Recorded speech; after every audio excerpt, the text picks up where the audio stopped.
Steve Smith wanted to make things right. The former NFL star walked up to Jeudy, ready to apologize for calling him average, for questioning his worth as a first-round pick. Face to face, man to man, he extended an olive branch. And Jeudy's response? A cold, profanity-laced rejection that left no room for reconciliation. That moment told you everything you needed to know about where Jeudy's head is at right now. And it might explain why the Cleveland Browns are ready to move on from their supposed #1 receiver faster than anyone expected. This isn't just about dropped passes or bad stats. This goes deeper, way deeper. We're talking about sideline explosions, a young quarterback being thrown under the bus, and an organization that has completely lost faith in a player they paid over $50 million to catch footballs. The Browns are building something new. They're reportedly aligning everything around Shedeur Sanders, and anyone who doesn't fit that vision, they're getting left behind. Jeudy might be first on that list, but how did it get this bad?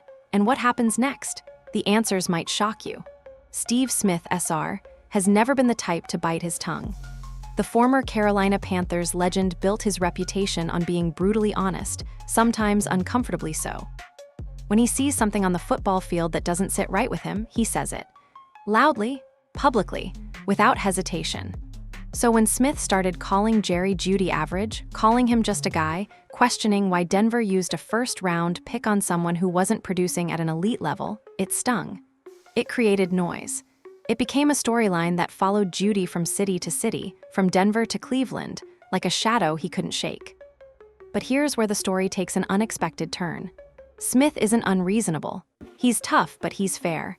When he saw Jeudy playing well, something shifted inside him. He wanted to acknowledge it. He wanted to extend some respect and admit that maybe he'd been too harsh in the past. So he approached Jeudy directly, face to face. No cameras, no hot takes, just two men having a real conversation. According to Smith himself, he walked up to Jeudy and said something along the lines of acknowledging that he'd said things in the past he probably shouldn't have. He wanted to apologize. He wanted to clear the air and move forward with mutual respect. That's not something you see often in sports media circles. Analysts usually double down. They protect their takes at all costs. Smith was willing to swallow his pride and admit he might have been wrong. And Jeudy's response? Cold, direct, profane. He told Smith he doesn't mess with him, used a curse word to emphasize the point, then repeated it just to make sure the message landed. There was no handshake, no acceptance, no acknowledgement of the gesture, just a wall of hostility that caught even a veteran like Smith off guard. Now, you might be thinking that athletes don't owe media personalities anything. And that's true to an extent. Nobody is required to accept an apology or pretend everything is fine when they've been publicly criticized. But here's the thing. The way someone handles moments like that reveals character. It shows how they process adversity, criticism, and conflict. Smith walked away from that interaction with a very different perspective than he had walking in. He went back on air and didn't mince words. He repeated his original criticism, called Jeudy a Tier 3 receiver, said he's mentally unable to handle constructive criticism from people who watch the game closely. And perhaps most damaging of all, Smith revealed that when teams call him asking whether they should trade for Jeudy, his answer is a firm no. That's not just media noise.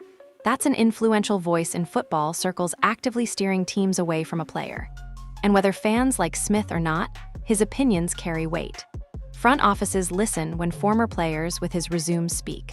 What makes this situation even more troubling is the pattern it reveals. Jeudy isn't just struggling on the field. He's struggling with perception, with relationships, with the mental side of being a professional athlete in a league where reputation matters almost as much as production.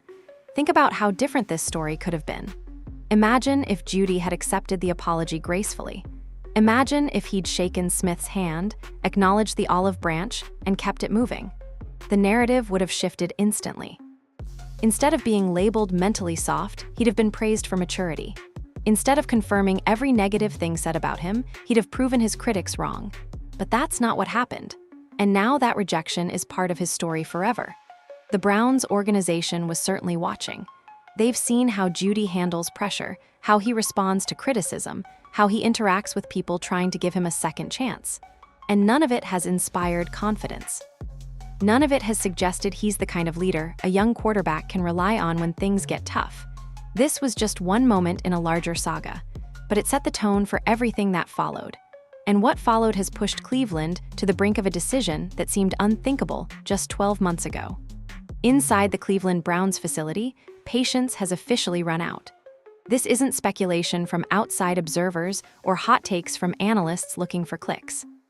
According to multiple sources with knowledge of the organization's thinking, the Browns are actively preparing to move on from Jeudy as their primary receiving option, and they want that transition to happen quickly.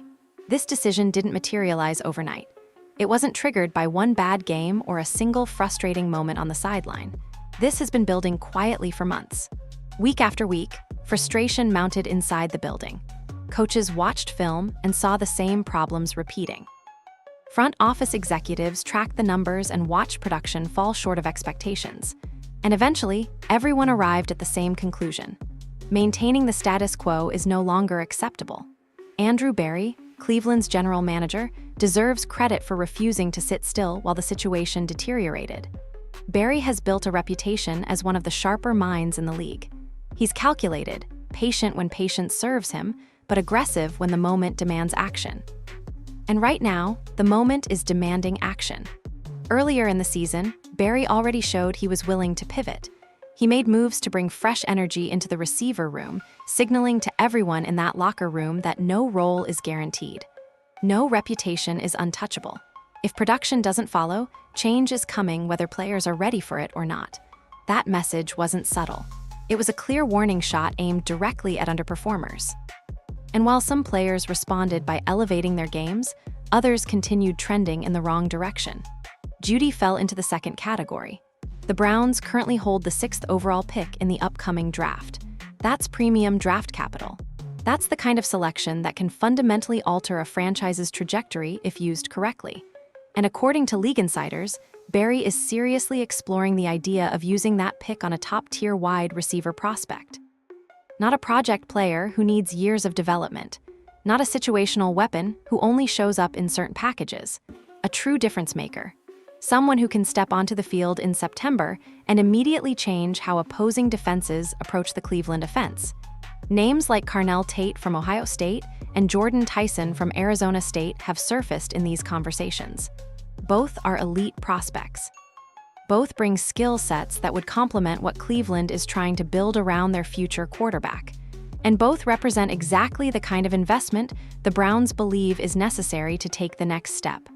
What makes this pivot so significant is the underlying message it sends. Cleveland isn't just upgrading talent, they're upgrading culture. They're prioritizing players who fit the vision, who embrace the system, and who understand that individual success means nothing without team success. Jeudy was supposed to be that guy when he arrived from Denver. The Browns traded for him and immediately extended his contract, committing over $50 million to a receiver they believed could anchor their passing attack for years to come. That investment came with expectations. And those expectations have gone unmet in almost every measurable way. The gap between what Cleveland paid for and what they've received on the field has become impossible to ignore. Front offices can tolerate growing pains. They can work through rough patches and inconsistent stretches, but tolerance has limits. And when a highly paid receiver consistently fails to deliver while also creating headaches off the field, the math changes quickly. Sources suggest the Browns have already begun internal discussions about how to handle Jeudy's contract and what options exist for moving on. Nothing is finalized, but the direction is clear. Cleveland is aligning itself around Shedeur Sanders and building a roster designed to maximize his development and success at the professional level. That alignment affects every position on the roster, but wide receiver sits at the top of the priority list. Young quarterbacks live and die by the weapons around them. They need receivers who get open, catch the ball, and make plays after the catch. They need targets who build confidence through consistency, not receivers who create doubt through unreliability. Andrew Berry understands this better than most. He's seen what happens when organizations fail to surround promising quarterbacks with adequate support. Careers get stunted. Potential goes unrealized. Windows close before they ever really open. Cleveland isn't going to let that happen with Shedeur Sanders. The commitment is real. The urgency is palpable. And the changes coming to the receiver room are going to reflect that commitment in ways that leave no room for misinterpretation. The Browns are done waiting. They're done hoping things will magically improve. They're taking control of the situation and reshaping the offense on their terms. Sometimes statistics tell a story more clearly than words ever could. And the numbers attached to Judy's season tell a story that nobody in Cleveland wants to read twice. This wasn't a minor slump. This wasn't a case of bad luck or unfortunate circumstances stacking up against a talented player. This was a full season collapse that showed up in every meaningful metric. Let's start with the most glaring issue: drops. Jeudy finished the season ranked as the second worst wide receiver in the entire National Football League when it came to drops. That's not a cherry-picked stat designed to stir controversy. That's a league-wide ranking across all 32 teams, across every receiver who took meaningful snaps throughout the year. Think about that for a moment. Out of every starting receiver in professional football, only one player dropped more passes than Jeudy. For someone expected to be the WR1 on his team, that level of unreliability is simply unacceptable. It's the kind of stat that makes coaches lose sleep and quarterbacks lose trust. These weren't difficult catches either. We're not talking about contested balls in traffic or desperation throws under heavy pressure. These were routine passes, throws that hit him squarely in the hands, easy completions that should move the chains, build rhythm, and keep drives alive. Instead, they turned into stalled possessions, wasted downs, and growing frustration on the sideline. Every drop matters in the NFL. The margins between winning and losing are razor thin. A dropped pass on third down can be the difference between extending a drive and punting the ball away. A dropped pass in the red zone can be the difference between 7 points and 0. When those moments pile up over the course of a season, they become the difference between a playoff team and a team picking in the top 10. But the drops were only part of the problem. Jeudy also struggled to create separation throughout the year. Analysts who broke down his film noted that he lacked a consistent go-to-move against press coverage. He wasn't winning at the line of scrimmage with the regularity you'd expect from a first-round talent. Cornerbacks weren't scared of him. Safeties weren't shading toward his side of the field. Defensive coordinators weren't losing sleep scheming against him.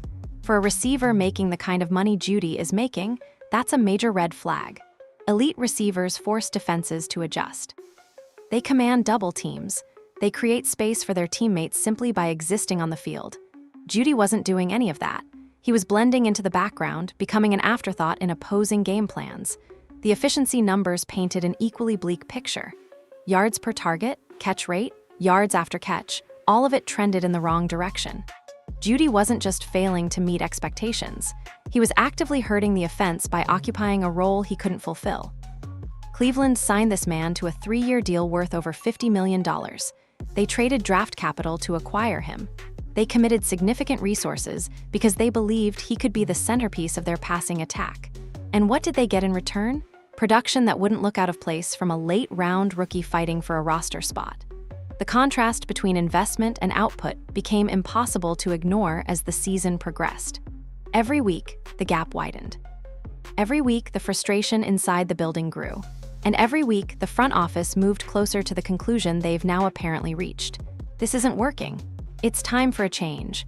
What makes the statistical picture even more frustrating is the context surrounding it. Cleveland wasn't asking Jeudy to do the impossible.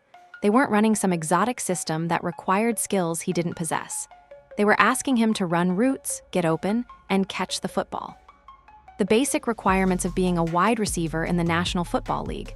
Other receivers around the league face the same challenges.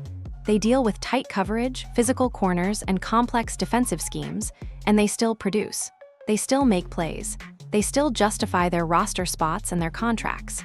Jeudy simply didn't. The Browns have watched the film. They've crunched the numbers. They've compared what they're paying against what they're receiving, and none of it adds up. None of it makes sense from a roster construction standpoint. When you're trying to develop a young quarterback like Shedeur Sanders, every rep matters. Every throw matters. Confidence is fragile in the early stages of a career, and unreliable receivers can shatter momentum before it ever takes hold. Cleveland needed dependability. They needed a safety valve who could convert routine opportunities into positive plays. They needed consistency. What they got was the opposite. And the numbers prove it beyond any reasonable debate. Everything the Cleveland Browns are doing right now circles back to one name: Shedeur Sanders. The organization has reportedly identified him as their future franchise quarterback, and every decision from this point forward will reflect that reality. This isn't a casual rebuild. This is a calculated, all-in commitment to building something sustainable around a player they believe can lead this team for the next decade. That kind of investment changes everything. It changes how the front office evaluates talent. It changes what behaviors are tolerated in the locker room. It changes the urgency behind every roster move. When you believe you've found your franchise quarterback, protecting his development becomes the single most important objective in the building. Young quarterbacks in the NFL face a brutal learning curve. The speed of the game increases dramatically from college. The windows are tighter. The defenders are faster. The schemes are more complex. Everything happens quicker, and the margin for error shrinks down to almost nothing. Surviving that transition requires more than just talent. It requires support. Cleveland understands this. They've watched other organizations mishandle promising quarterbacks by failing to surround them with adequate weapons. They've seen how quickly confidence can erode when a young signal caller spends every Sunday throwing to receivers who can't get open or can't hold onto the ball when it arrives. The Browns aren't going to make that mistake. At least, that's what their recent moves and reported plans suggest. They're prioritizing the receiver position, specifically, because they know how much it matters to Shedeur Sanders' growth. Think about what a young quarterback needs from his receivers. He needs reliability above all else. He needs to trust that when he delivers the ball on time and on target, the receiver will finish the play. That trust builds rhythm. That rhythm builds confidence. And that confidence translates into better decisions, quicker releases, and more aggressive throws. When receivers drop passes, that trust fractures. Suddenly, the quarterback hesitates. He second-guesses throws he should make without thinking. He starts looking off his first read even when it's open because doubt has crept into his process. That hesitation creates sacks. It creates interceptions. It creates a downward spiral that can derail an entire season. Jeudy gave Cleveland the opposite of what they needed. Instead of building trust, his drops and inconsistency created doubt. Instead of stabilizing the offense, his struggles added pressure to a quarterback already dealing with enough challenges. The Browns wanted a dependable target who could convert routine opportunities and grow alongside their quarterback. What they got was a liability who forced Shedeur Sanders to compensate for mistakes that weren't his fault. Inside the organization, sources say the message has become crystal clear. Cleveland isn't going to let unreliable receiver play sabotage their investment in Sanders. They've committed too much to let that happen. The future is too important to protect. Andrew Berry and the front office understand something that veteran executives learn quickly in this league. Young quarterbacks don't survive on potential alone. They need weapons. They need playmakers who run correct routes, create separation, catch the ball cleanly, and move the chains without drama. Those qualities might sound basic, but they're surprisingly rare. Finding receivers who do all of those things consistently is harder than fans realize. And when you find them, you hold on to them. When you don't have them, you go out and get them through whatever means necessary. That's exactly what Cleveland is planning to do. The upcoming draft represents an opportunity to add exactly the kind of receiver Shedeur Sanders needs. Someone young, hungry, and capable of growing alongside the quarterback. Someone without the baggage that currently weighs down the receiver room. The Browns aren't just trying to win games next season. They're trying to build a foundation that supports sustained success for years to come. That foundation starts with protecting their quarterback. It starts with giving him every possible advantage as he adjusts to the NFL. Surrounding Sanders with reliable targets isn't a luxury anymore. It's a necessity. It's the difference between his development accelerating and his development stalling. It's the difference between Cleveland finally escaping the cycle of mediocrity and falling right back into it. The organization knows what's at stake. They've seen how quickly things can go wrong when the supporting cast isn't right. And they've apparently decided that Jeudy isn't the answer to the question they're asking. Moving forward, every roster move will be evaluated through one lens. Does this help Shedeur Sanders succeed? If the answer is yes, the move gets made. If the answer is no, the player gets replaced. Right now, Jeudy falls firmly into the second category. And that reality is about to reshape the Cleveland receiver room in dramatic fashion. The on-field struggles would have been enough to put Jeudy's future in Cleveland in jeopardy. But according to sources close to the organization, the problems extended far beyond what showed up on Sundays. Behind closed doors, a different kind of tension was brewing. And it may have done more damage to Jeudy's standing than any dropped pass ever could. Reports indicate that Jeudy was unwilling to fully adapt to the offensive plans designed to integrate Shedeur Sanders into the system. That detail matters more than casual observers might realize. When a coaching staff installs new concepts or reshapes an offense around a young quarterback, buy-in from every player is essential, especially from veteran receivers expected to set the tone. Football is a game of timing, trust, and execution. When routes are adjusted, when progressions change, when the rhythm of the passing game shifts, everyone has to be on the same page. A receiver who resists those changes doesn't just hurt himself. He hurts the entire operation. He creates confusion in the huddle. He makes the quarterback's job harder. He undermines the system before it ever gets a chance to work. The Browns needed their top pass catchers fully aligned with the vision. They needed leaders who embraced change, helped teach new concepts to younger players, and reinforced confidence through their actions and attitude. They needed veterans who understood that the offense wasn't about them anymore. It was about building something around Shedeur Sanders. Instead, Jeudy reportedly pushed back against adjustments. He questioned concepts. He showed hesitation when adaptability was required. That resistance immediately raised red flags inside the building. Coaches noticed. The front office noticed. And the message started traveling through the organization quickly. This kind of behavior doesn't sit well in professional football. Teams operate on tight schedules with limited practice time. Every rep is valuable. Every meeting is important. When a player isn't fully invested, it wastes time that can't be recovered. It creates friction that spreads beyond just that one individual. As Jeudy showed reluctance to embrace the new direction, his importance within Cleveland's internal hierarchy began dropping fast. The organization started looking elsewhere for answers. They began scheming plays around other personnel. They experimented with different groupings and package formations. And slowly but surely, they reduced Jeudy's role as the offense's primary target. This wasn't a sudden decision. It was a gradual process of moving on while Jeudy was still technically the WR1 on paper. The shifts became visible during games as the season progressed. His target share decreased week by week. His involvement in key moments shrank. His impact faded as other receivers stepped into roles that were originally supposed to be his. That kind of usage pattern doesn't happen by accident. It reflects intentional choices made by a coaching staff that has lost confidence in a player. Sources suggest the internal conversations became more pointed as the months went on. What started as encouragement to adapt evolved into frustration with the lack of progress.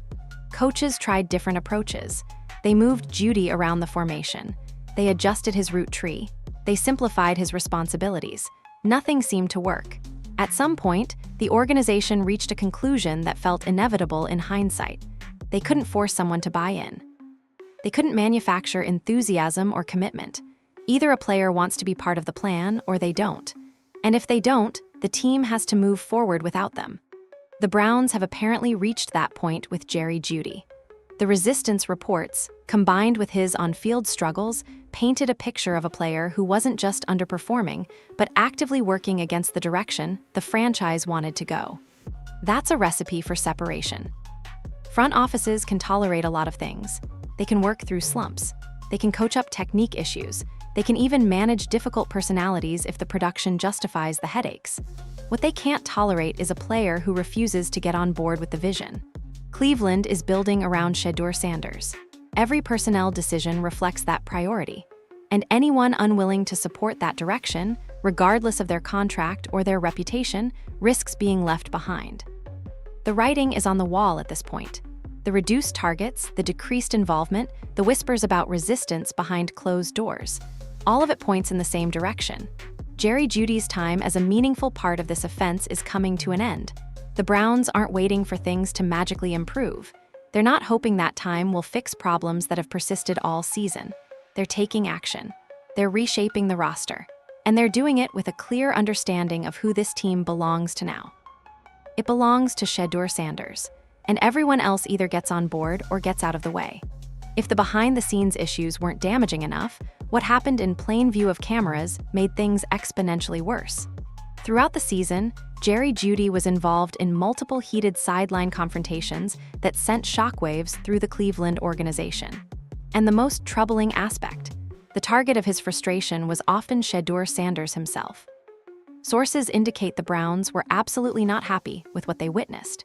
Internally, these incidents were viewed as serious red flags, the kind of behavior that gets discussed in closed-door meetings, the kind of behavior that influences future roster decisions.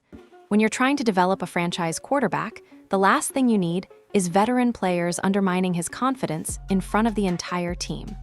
Leadership matters in this league more than casual fans might realize. The locker room watches everything. Young players observe how veterans handle adversity. When a receiver explodes on a rookie quarterback, that moment echoes far beyond the two people involved. What made these confrontations particularly damaging was the context surrounding them. According to reports, Jeudy directed his frustration at Sanders for errors that were largely the result of miscommunication or execution issues on Jeudy's end.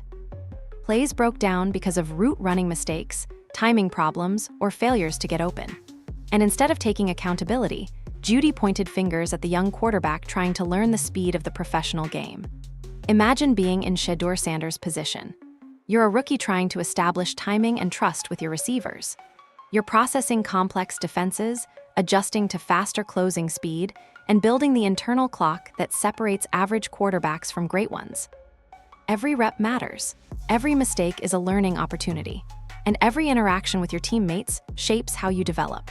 Now imagine that your supposed number one receiver, the guy being paid over $50 million to make your life easier, is publicly blaming you for plays that didn't work.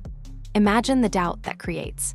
Imagine how that affects your willingness to throw to that receiver in tight windows. Imagine how that tension spreads through the huddle. Young quarterbacks need encouragement during growing pains. They need veterans who calm things down when mistakes happen. They need voices that remind them to trust their preparation and keep firing. Sanders didn't get that from Jeudy. Instead, he got blame, frustration, and finger-pointing. Inside the Browns organization, that behavior reportedly became a major turning point. Cleveland isn't interested in ego clashes or drama that distracts from the primary objective. They want unity. They want accountability shared across the roster. They want players pulling in the same direction even when things get difficult, especially when things get difficult. Jeudy showed the opposite. He showed a willingness to protect his own reputation at the expense of a young teammate who needed support. And that choice will follow him as the organization makes decisions about the future of the receiver room.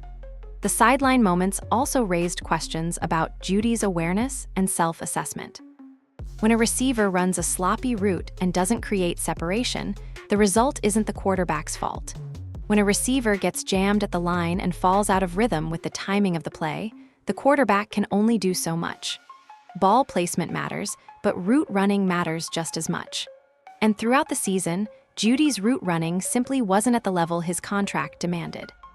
For him to then turn around and publicly show frustration with Sanders, visible to cameras and teammates alike, displayed a disconnect from reality that troubled people inside the building. It suggested a player more interested in deflecting blame than in solving problems. It suggested someone whose ego had become an obstacle to team success. Front offices track everything. They watch film of practices and games. They listen to how players communicate on the sideline. They observe body language and reactions to adversity. All of that information feeds into evaluations, and Jeudy's behavior provided plenty of data points that didn't reflect well on him. The contrast with other veteran receivers around the league became stark. Watch how the best do it. Watch how professionals handle miscommunications and broken plays. They talk through issues calmly. They put an arm around young quarterbacks and build them up. They understand that their job extends beyond catching passes. They're supposed to be mentors, stabilizers, and sources of confidence. Jeudy failed that test repeatedly, and each failure chipped away at his standing within the organization. The Browns are building something they believe can last. They're investing in a young quarterback and surrounding him with the right pieces. Anyone who threatens that process, through their actions or their attitude, becomes expendable regardless of what their contract says. The sideline explosions told Cleveland everything they needed to know about where Jeudy's head was at. And it wasn't in a place that aligned with where the organization was heading. If the sideline confrontations raised concerns, what happened next turned those concerns into certainty. In a recent interview, Jeudy publicly called out Shedeur Sanders, pointing fingers at the rookie quarterback while taking little to no responsibility for his own glaring mistakes and shortcomings. The audacity of that move stunned people both inside and outside the Cleveland organization. Context always matters when evaluating statements like this. And when you examine Jeudy's on-field performance throughout the season, his public criticism landed poorly. Very poorly. Let's strip everything down and look honestly at what actually happened between the lines this year. Jeudy was the receiver who struggled to get open en routes. He was the one who failed to create separation against defensive backs week after week. Corners weren't fearing him. Safeties weren't adjusting coverage toward his side of the field. His physical tools existed, but the execution didn't match the talent. He was also the receiver who dropped passes that hit him directly in the hands, not contested catches against tight coverage, not desperation throws off the back foot. Clean, catchable footballs that should have been converted into first downs. Those drops killed drives. They killed momentum. They killed confidence in a passing offense already searching for its footing. And yet, despite all of that, Jeudy still found a way to publicly point the finger at Shedeur Sanders. He went into an interview setting and chose to highlight what the quarterback did wrong rather than acknowledging his own significant struggles. That kind of behavior is exactly what gets players shown the door in the National Football League. Front offices can tolerate a lot when it comes to on-field struggles. Every player goes through slumps. Every player has rough stretches where nothing seems to click. Those things can be addressed through coaching, through technique work, through patience and time.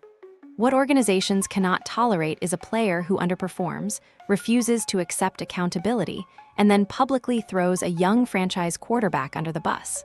That crosses a line. It damages more than just individual relationships. It damages the culture of the entire team. Think about what message that sends to the locker room. Younger players watch how veterans handle adversity. When they see someone in Jeudy's position deflecting blame onto a rookie, it sets a dangerous precedent. It suggests that protecting your own reputation matters more than supporting your teammates. It suggests that finger-pointing is an acceptable response to collective struggles. Cleveland doesn't want that mindset anywhere near their building. They're trying to establish a culture of accountability, shared responsibility, and trust. Players who buy into that culture get opportunities. Players who work against it get replaced. The interview sealed what the sideline incidents had already suggested. Jeudy wasn't interested in being part of the solution. He was interested in avoiding blame for problems he significantly contributed to. This isn't just about football anymore. It's about professionalism. It's about maturity. It's about understanding your role within a team that is actively trying to build something sustainable. Public criticism from a veteran directed at a developing quarterback creates division rather than solutions. It fractures relationships instead of building them. It makes everything harder for everyone. The Browns have every right to be frustrated. They invested significant resources in a player they believed would anchor their receiving core for years to come. They gave him a chance to prove the doubters wrong, and instead of rising to the occasion, he shrank. Instead of lifting up the young quarterback, he pushed him down. That's why Cleveland's plan to bring in new receiving talent through the draft isn't just about upgrading statistics. It's about resetting the culture inside the receiver room. The Browns want players who are team-first and system-oriented. They want receivers who celebrate the quarterback's successes, encourage him through growing pains, and understand that development is a process. They want chemistry, trust, and shared accountability. Not a star who looks to protect his image when things go wrong. The interview represented Jeudy's last opportunity to change the narrative. He could have accepted responsibility. He could have acknowledged his own struggles and committed to improving. He could have publicly supported his quarterback and signaled that he was part of the solution moving forward. Instead, he chose to deflect. And that choice may end up costing him his future in Cleveland. Teams around the league are watching too. Every front office evaluates how players handle adversity. Public finger pointing toward a young quarterback is exactly the kind of red flag that makes teams hesitant to trade for someone. It's exactly the kind of behavior that shrinks the market for a player and limits future opportunities. Jeudy didn't just hurt his standing with the Browns. He may have hurt his standing across the entire league. The Cleveland Browns are officially at a crossroads, and there's no avoiding the decisions that lie ahead. This franchise has a real opportunity to build something sustainable with Shedeur Sanders at quarterback. But that vision only becomes reality if the right pieces are placed around him. Talent alone isn't enough. Chemistry, reliability, and leadership matter just as much, especially when a young quarterback is learning how to command an NFL locker room. Right now, Cleveland needs receivers who can do 3 simple but critical things. Catch the football consistently. Make plays when the moment demands it. Be positive, stabilizing influences inside the team environment. At this stage, Jeudy checks exactly 0 of those boxes. And that reality is why the organization appears fully prepared to move in a completely different direction. This isn't a rushed decision or an emotional reaction to one frustrating season. This is the result of months of evaluation, internal conversations, and hard truths being acknowledged behind closed doors. The Browns have reached a point where continuing down the same path would actively work against the development of their franchise quarterback. And that's something they absolutely refuse to risk. With the 6th overall pick in the upcoming draft, Cleveland sits in a powerful position. That selection gives them direct access to potential game-changing wide receiver prospects. Someone who can step onto the field immediately and alter how defenses approach this offense. Whether it's selecting one of the top college receivers or exploring a bold move to trade up for an elite talent, the options are very real. Names like Carnell Tate from Ohio State and Jordan Tyson from Arizona State have generated significant buzz in connection with the Browns. Both prospects bring the kind of skill sets that would complement what Cleveland is trying to build. Both represent the kind of investment that signals long-term commitment to Shedeur Sanders' success. Andrew Berry enters this offseason with flexibility, leverage, and a clear mandate from ownership. Everything points to him being ready to use those tools aggressively. Upgrading the receiver position isn't optional anymore. It's essential to the future this organization is trying to create. League insiders suggest Berry understands the urgency of the moment. Windows in the NFL don't stay open forever. Wasting developmental years due to poor roster construction is exactly how promising situations collapse before they ever reach their potential. Cleveland doesn't want Sanders merely surviving games. They want him thriving, growing, and competing at the highest level possible. This offseason isn't just another routine reset for the Browns. It's a defining stretch that will shape whether this team takes a meaningful step forward or remains trapped in transition. Surrounding a young quarterback with reliable pass catchers isn't a luxury. It's a necessity, especially in a division as brutal as the AFC North. Cleveland plays in one of the toughest divisions in professional football. The defenses are physical, aggressive, and relentless. There's no room for receivers who disappear under pressure or create distractions when adversity arrives. Sanders needs targets who fight for separation, secure the ball, and bring energy to the huddle every single week. That's why this shift feels inevitable. The Browns aren't just chasing better statistics or flashier highlights.